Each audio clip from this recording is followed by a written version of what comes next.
ने अपने वैवाहिक जीवन में प्रवृत्त हुए, गृहस्थ जीवन में प्रवेश किया तो भगवान के यहां संतति हुई, भगवान के यहां संतान हुई।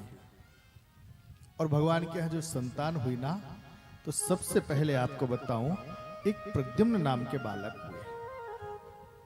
बहुत सुंदर है, बहुत सुंदर हुए। द्वारकापुरी में बहुत आनंद आ गया, आनंद की लहर दौड़ पड़ी। अभी तक तो भगवान के जीवन में केवल संघर्ष ही संघर्ष थे। आपको बताऊं, भगवान ना करे कभी कहीं कोई दुख हमारे ऊपर आ जाए ना, तो सिर पकड़ के मत बैठना, मेरे कन्हैया के सामने पहुंच जाना, भगवान कृष्ण के सामने पहुंच जाना। और भगवान कृष्ण के सामने पहुंच करके देखना, भगवान का कोई भी फोटो देख लेना मेरे कन्हैया का, किसी भी फोटो में भगवान मुंह फुला करके नहीं बैठे होंगे।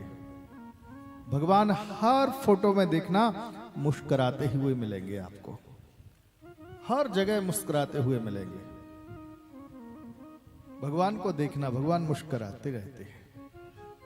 और फिर थोड़ा सा उनको और ध्यान से देखना, और फिर भगवान के थोड़ा सा उनके जीवन पर प्रकाश डालना।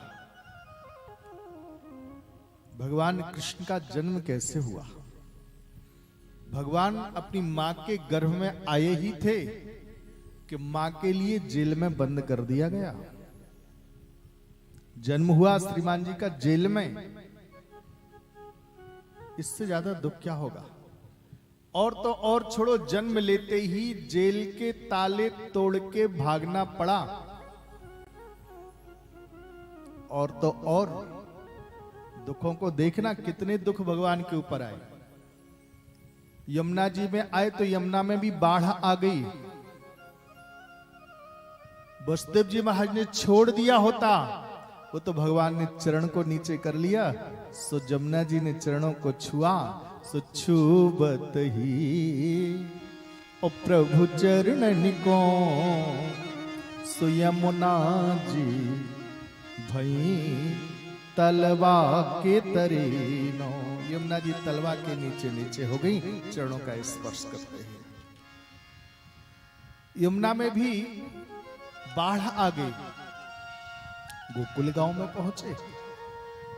अभी मेरे लाला 5 दिन के पूरे हुए नहीं थे, आपको बताऊं, खास मौसी जी जहर पिलाने आ गई। चलो इतना भी हो तब भी कोई बात नहीं है। इसके बाद में मामा इतना पीछे पड़ गया, इतना पीछे पड़ गया, तृणावर्त को भेज दिया। अघासुर को, बकासुर को, कागासुर को, बड़े बड़े दैत्यों को भेज दिया। भगवान ने कहां तक बताऊं, गांव को छोड़ के ही भागना पड़ा जंगल में। और वन में गए, कौन से वन में? जिस वन का नाम पड़ा, जिस वन में गए उस वन में तुलसी ही तुलसी थी। तुलसी का नाम है वृंदा, यानी जो वृंदा का वन है उसे कहते हैं वृंदावन। तो उस वृंदावन में भगवान पहुंच गए, यमुना जी के किनारे। वहां पर भी चलो सुखी रहे होंगे, सो भी बात नहीं।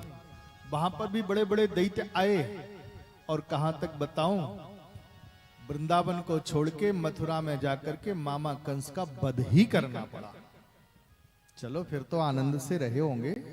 बोले सो भी नहीं। कहते हैं मामा कंस के ससुर जी हैं जरासंध जी, ऐसे पीछे पड़े, ऐसे पीछे पड़े, सबसे पहले कालियवन को भेज दिया। भगवान ने कालियवन से पार पाया। 16 बार आए, 17 बार आए, पराजित किया।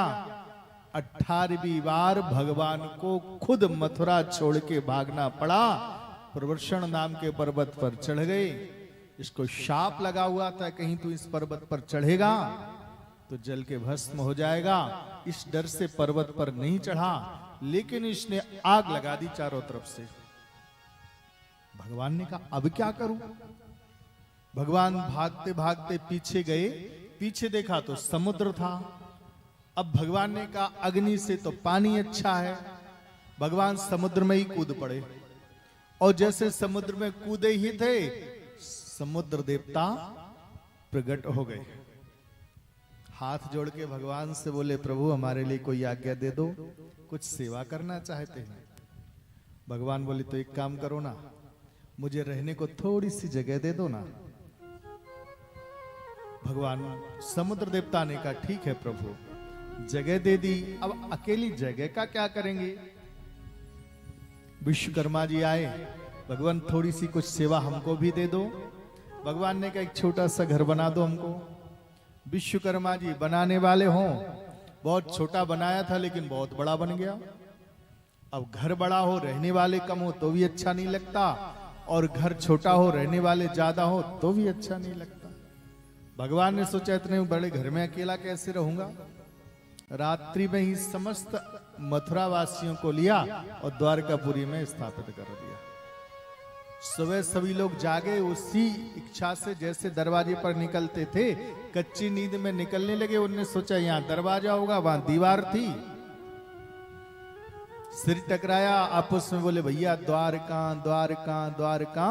तो उसी समय से उस नगर का नाम भी पड़ गया द्वारिका।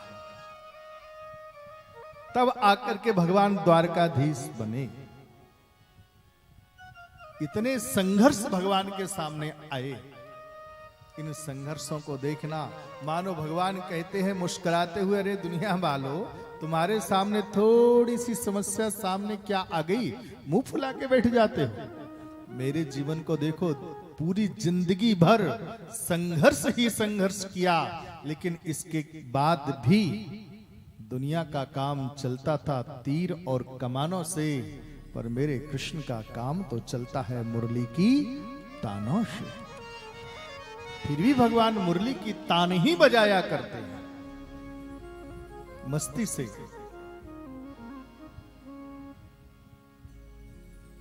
तो मैं निवेदन यही करना चाहता था, भगवान का अब कुछ समय थोड़ा सा अच्छा आया, द्वारकाधीश भी बन गए, विवाह भी हो गया, और विवाह होने के बाद में आपको बताऊं, एक बेटा हुआ, प्रद्युम्न नाम हुआ। अब बेटा भी हो गया, राजा भी बन गए, आनंद भी आने लगा।